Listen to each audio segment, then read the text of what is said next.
Alright guys, Jameson and Alex. Today we're going to be talking about the fourth of four subclass from the Humblewood Campaign Setting from Hit Point Press. That's right. They were so nice to send us the box set for that, and they're also sponsoring the channel, so we weren't planning on doing the subclasses, but we read through them and we're like, these are awesome, so we're going to cover them in the subclass series. Riffin convinced us. So yeah, Riffin the Ash Knight guys. Yes. Make sure you check out Hit Point Press and the Humblewood and their animated spells. They got lots of cool stuff on there. Support them, support the channel. That's a cool stuff from them. But today, yes, we're going to be talking about the Scofflaw Fighter Subclass. So, if you're new to the channel or to the subclass series, what we're going to do is we're going to go through all the abilities gained in the subclass. We're going to rate it based on its roleplay value, combat value, and overall class synergy based on how the abilities gained in the subclass improve on the base class abilities. We're also doing a giveaway for the D&D Beyond Players Bundle. So make sure you like, comment, and subscribe to be entered in that. But yeah, I think that's all of the information out of the way, so we'll just jump straight into it, try to keep it short and sweet on here. So Alex, what do we get with the Scofflaw Fighter? We get to have a lot of fun. It's really like this is a really fun fighter class. And normally I'm not somebody who's like, I want to play a fighter. I kind of want to play this really, really bad. Of the four, this one is the most fun to me, just because of what it lets you do. So let's get into it. Okay. Bonus proficiency. At level 3, when you get this subclass, you can gain proficiency with one of the following skills of your choice: deception, insight, intimidation, sleight of hand, or stealth. Alternatively, you may choose to learn thieves' cant. Okay. Ooh, all right. Interesting. Also, level 3, you have intimidating banter. You are adept at integrating insults and barbs into your fighting style. So as long as you are in combat, you may choose to use strength or dexterity to make charisma ability checks. So specifically to me, like to lie to somebody while you're fighting them to mess with them, or to intimidate them, you know, Right. I guess just as you're fighting them, beating them senselessly with things. Yeah. Very interesting. It's interesting and very unique because you don't really think too much about making charisma checks in combat. So but yeah, I mean, to me specifically, like those two, what you're really going to be... Right. Or like taunting someone. Yeah, Something like that. pretty much, yeah. And then also at level 3, because why not? Yeah. You get brutal brawler. This is great. This is what the whole thing's about, right here. Your tavern-side scuffles have honed your ability to deal damage with just about anything that's handy.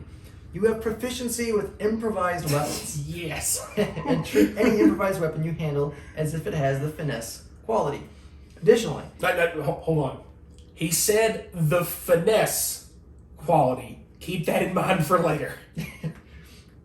Additionally, when you hit with an improvised weapon, you may spend a bonus action to break it over your opponent. Doing this destroys the weapon, but deals the maximum number of each of the weapon's damage dice it could deal to the target. In addition, any additional dice added to the attack's damage roll are not affected by this ability. So for example, if somehow you had smites or something else that would be buffed on top of it, This is true. that isn't maxed. No. Just the damage from the weapon. And just as a general rule with improvised weapons, I think the base for improvised weapons is 1d4. Yep. But it's also specified that it's for non-weapon type things like a chair or, you know... A bar stool. But then there's things that are more broad, like a table leg or something that's like a bludgeon, like a bat or something like that, could be classified as a bludgeoning weapon similar to like a club. Yes. So then the DM's discretion comes into what the actual hit die. If you break a bottle, you got a glass shard in your hand, it's going to be piercing damage. Yeah, or dagger. Yeah, it's kind of like a dagger would be. Yeah. It's going to have some work with the DM. Maybe the DM will determine like certain categories of things based on which you are. But I just imagine someone with a bag of just random garbage. Yeah. Just like pull out. Or like take off their shoe and they just throw their shoe at someone. Then at 10th level, the improvised weapons you wield become even more lethal in your hands. When you spend your bonus action to break an improvised weapon over your opponent, add an additional 2d6 to the weapon's base damage dice. But wait, there's more. I'm just imagining like just carrying a chair on your back at all times just so you can smack somebody with a chair. I mean, yeah. I love this subclass so much. At 18th level, you have advantage on attacks you make with improvised weapons. Because of course you do.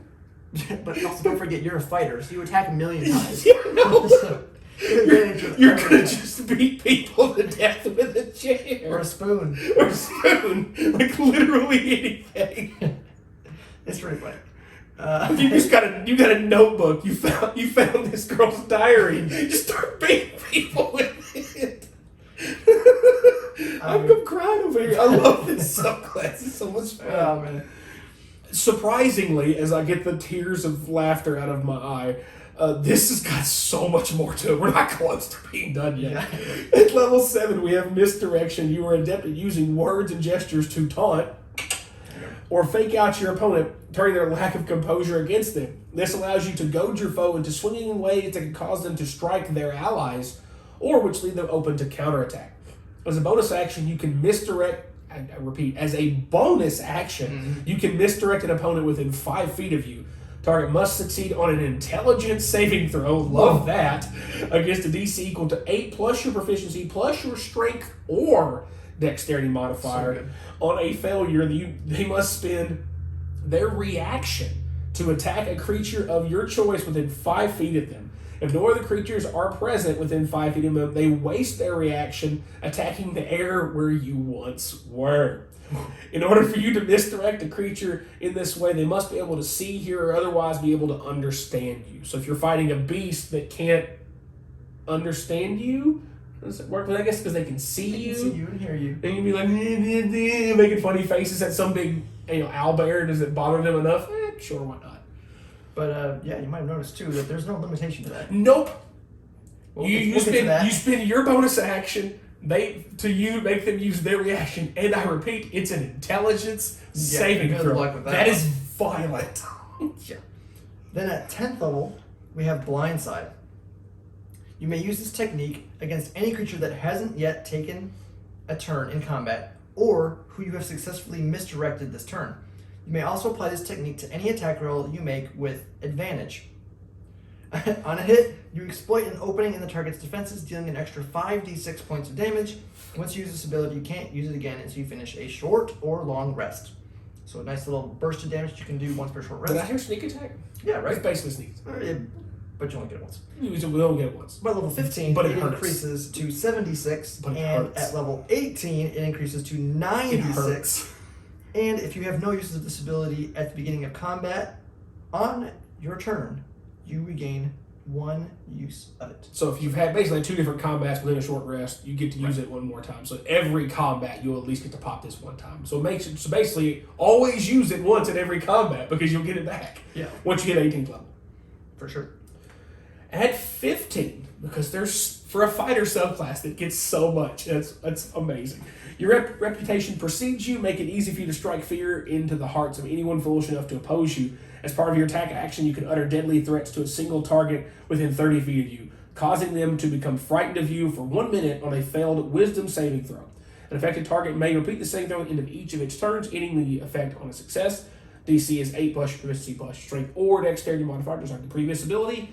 Creature who has witnessed or heard tales of your ruthlessness makes a saving throw with disadvantage. So that's where you work with your DM, and like, has he heard of me before? I think the later you go into the game, the more likely it would be that somebody's heard of you before. Yeah, or maybe you use your advantage with your, or you may use your charisma check with your other stats to persuade them of your infamy or something. Yeah, could be. Some gray area. In order for you to use this feature, a creature must be able to see, hear, or otherwise able to understand you. So again, that's the important thing there. Yeah, for sure. And then lastly, at 18th level, we have 2 for flinching, because why not? Yes. You've perfected the art of exploiting your opponent's weakness. Whenever you take the attack action against an opponent you have successfully misdirected this turn, or an opponent that has afflicted by a condition, which frightening condition. You can frighten stuff, or you're playing with a night cleric and they blinded everybody. Right. You make 1 additional attack against this opponent. You may use this feature only once per round. So you're a fighter. You get to attack even more. Did someone have And don't forget too, someone say action search? if it's an improvised weapon, you give advantage as well. Yes. So there you go. Attack with advantage. And then action search and do it again. Yep, that's a lot of stuff on there, but that is all the abilities. But yeah, finally, for a fighter, this seems like so much, and I love it.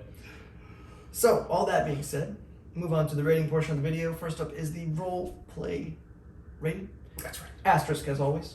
Talking about roleplay value, we're talking about interacting with the world around you, interacting with NPCs, non-combat scenarios, avoiding combat, basically things outside the initiative order. Not talking about your class fantasy, history, lore, background. That's on you as a player. Can't rate you, but we can rate the abilities gained in the subclass and how they might improve your potential in those role play scenarios. That's right. So, all that being said, You're a fighter. Yeah, you're a fighter. Looking at all the abilities on here, you're really just getting your bonus proficiency right off the bat. And pretty much everything else is going to be falling into the combat side. I mean, you're getting Brutal Brawler with improvised weapons. And one comment on there that I should have mentioned earlier as well is with your improvised weapons. For ranged attacks, it's a normal range of 20 and a long range of 60. Yeah. So you're proficient with everything Yep. improvised. So you can throw anything too. Yep. 20, 60. Yep. So keep that in mind.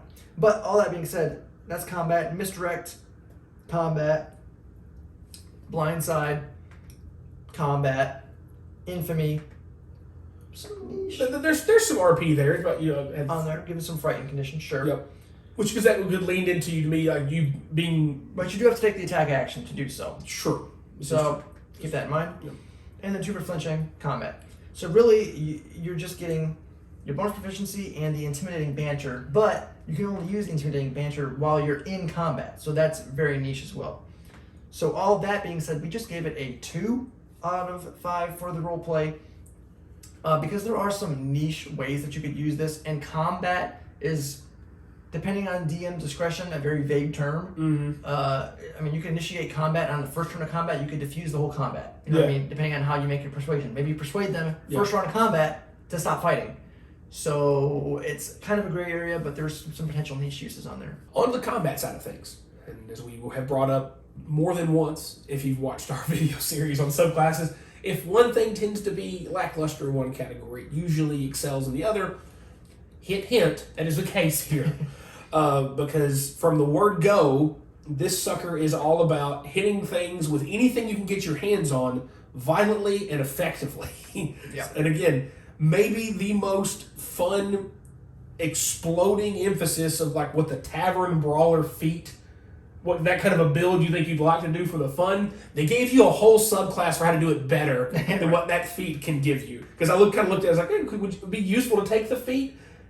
Nah. Two of the abilities they give you in the subclass already. The other 2 things would kind of help you. So your choice, obviously. So look what we actually get. Proficiency with improvised weapons, so you can literally grab anything that has enough weight to hurt somebody's self. Whether it's a table, a chair, a table leg, a cooking appliance, A shoe, a shield. It's literally anything. I mean, if you're a fighter strong enough, you can beat somebody with your shoe, and it's gonna hurt. So that creates a lot of interesting and fun scenarios in combat at the very least. The fact that it lets the damage scale up, giving you proficiency, and the fact you eventually get advantage on those attacks. Yeah, that's crazy. And you can choose to break said item over somebody. The flavor for that is incredible. And the fact it actually does more damage is also fun too. And one thing too you could think about is if you get a chair, you could break the chair over someone and then like pick up the chair leg. Start beating with it. So yeah, it's like you break it and make it more weapons with just pick up the pieces and stuff. Yep. I just imagine how the whole how do you want to do this question of like you knock somebody out, like, chair, pick them up with a broken leg and like catch them. Just stick them with a broken leg. There you go. Yeah. Creative ways of getting your frustrations out. Anyway, misdirection is probably one of my 10 most favorite martial abilities I've ever seen. It's very, very, very good. Because it's incredibly good.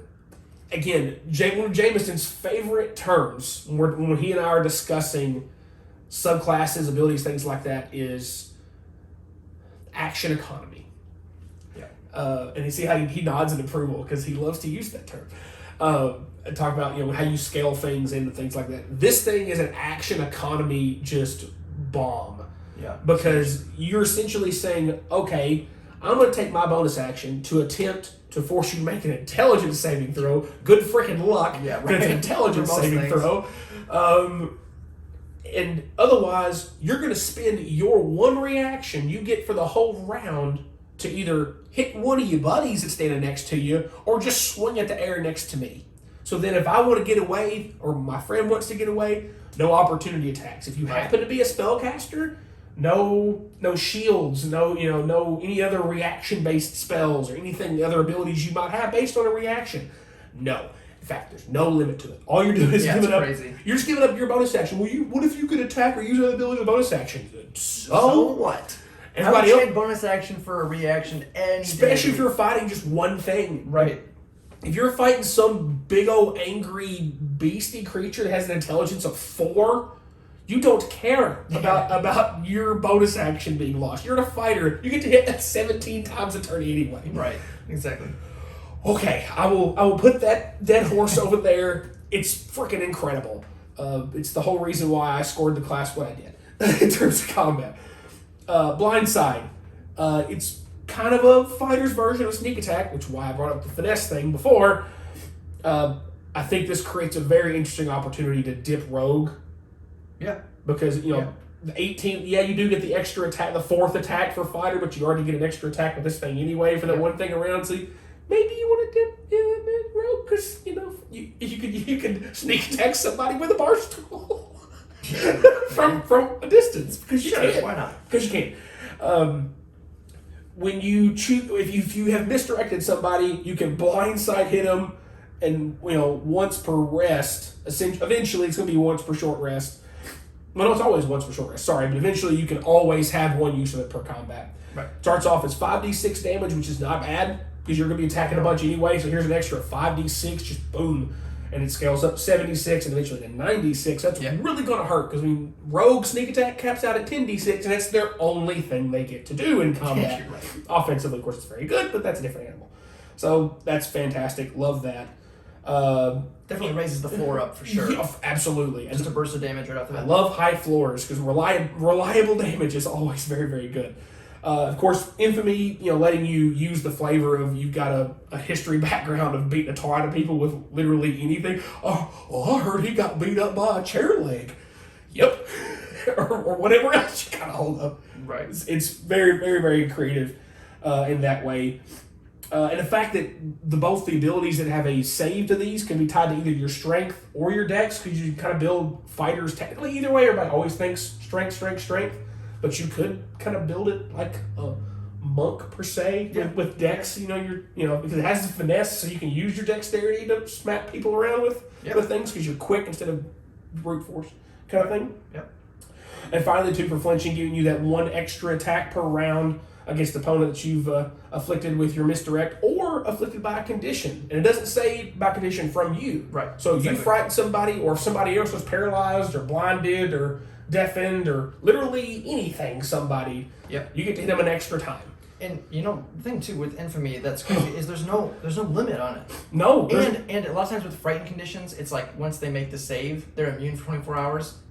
Nope. They just do it again, and it's free as part of the attack action. Yeah, the only limits you have to your abilities in here is once per round on the 2 for flinching, and your blindside big chunk damage is once per rest, and eventually once per combat in general. But your big thing, your big misdirection, and the fact that you can just use anything as a weapon all the time, as much as you want. Yep. All the time. And you just, every single turn, you misdirect. Every single turn, you use infamy. Every single turn, you get 2 for flinching. Every single turn. You just get it all the time, constantly, bonus. Score to 5. Yep. If you have and 4 of those 5 stars for me were strictly misdirection. Misdirection is massive. Things don't get high intelligence saves. Very few things have high intelligence saves. Unless you're talking about ancient dragons that get saves and giant almost everything, it would have to be an intelligence-based caster to get a really high intelligence or save. Mind Flayer, pretty much. Yeah. There's not a whole lot of things that have intelligence scores that are going to make the save, especially even just you get to use your strength or dex for the save as well, which makes it even crazier. Yeah. There's a 80% chance, like anything above a CR 15, their lowest stat's intelligence, I would say. Yeah, that's pretty fair. Charisma can get in there for certain plays, too. Yeah, for certain things. It's probably the next lowest one, if it's not a charisma-based caster or a creature. There's a lot of stuff has innate magic, innate spell casting at that point. But yeah, the fact that you're a fighter attacking an intelligence saving throws with an ability you use at will just takes your bonus action again. Who cares? Yeah, you're getting who literally cares? You're literally getting 4 abilities. 4 of your abilities that are useful every single round of combat, which is basic, almost unheard of. Like every single turn, those things are going to be useful. Pretty strong on the combat side. The most fun fighter. Lastly, we pull up to the overall class synergy. I mean, hey, you're a fighter. You're going to get your action surges. You're going to get your indomitables. You're going to get your attacks. Yep. And this is going to help you with that. Oh, fighting style. Fighting style, yeah. I was thinking, like, what, as a quick little question, like, what would be an ideal fighting style to throw with this? I mean, defense is always a functioning option. But I'm trying to think. Dueling, maybe? Yeah, because if you're only holding one weapon, you got one bar stool in hand. Bad. Yeah. Because you don't really care about having two weapons. You don't really care about two-weapon fighting because you're probably going to use your bonus action every single turn to do that, so you don't really care about two-weapon fighting. And it won't be not great weapon either because you're not using big. Well, it depends on what you're carrying around, but you wouldn't reliably have it. The most reliable one would be, you could even take archery.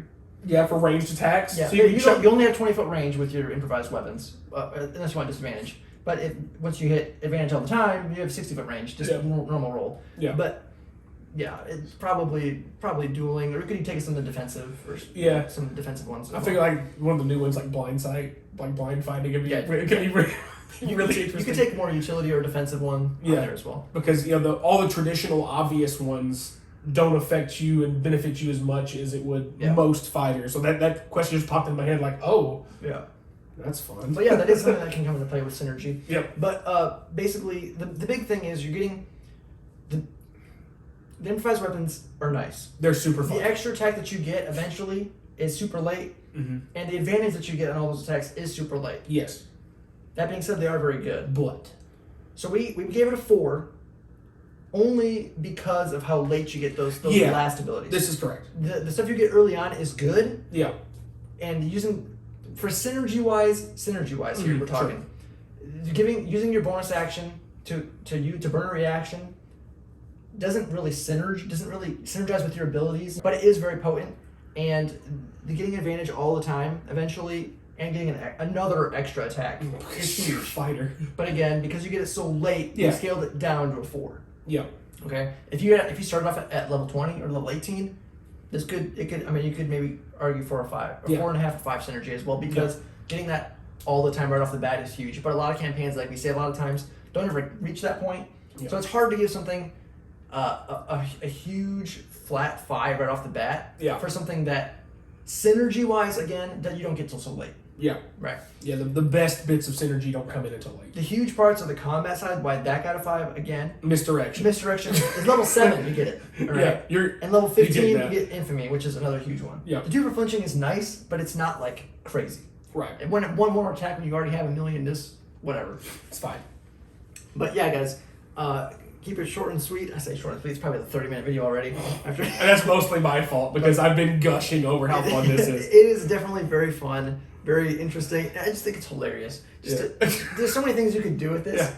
Like, you could literally just be like your background. You're like a garbage man. You know what I mean? Yeah. You just carry on. There's I'm strongly convincing him and then some of a couple other normal play group guys to maybe play through this campaign at some point. And there's a 100% chance if I don't DM it and he does like normal, I am playing this. 100% chance, but just for the fun of thinking of what other fun objects could I throw at somebody or hit them upside the head with. And that would be my best way to be creative in my life. Like, what can I hit somebody with? Yeah. And maybe we do play through this campaign and maybe we record it.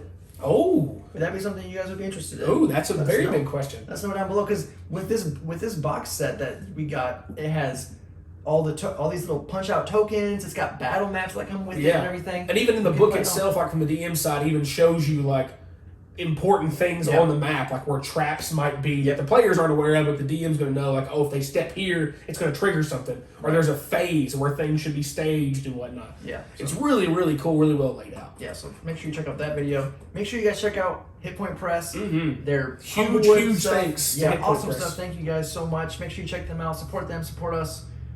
Appreciate it as always. Plan to do lots of stuff with them in the future, so stay tuned with that. If there's anything you want to see from us from that campaign setting, or anything else in general that you want to suggest, let us know in the comments down below.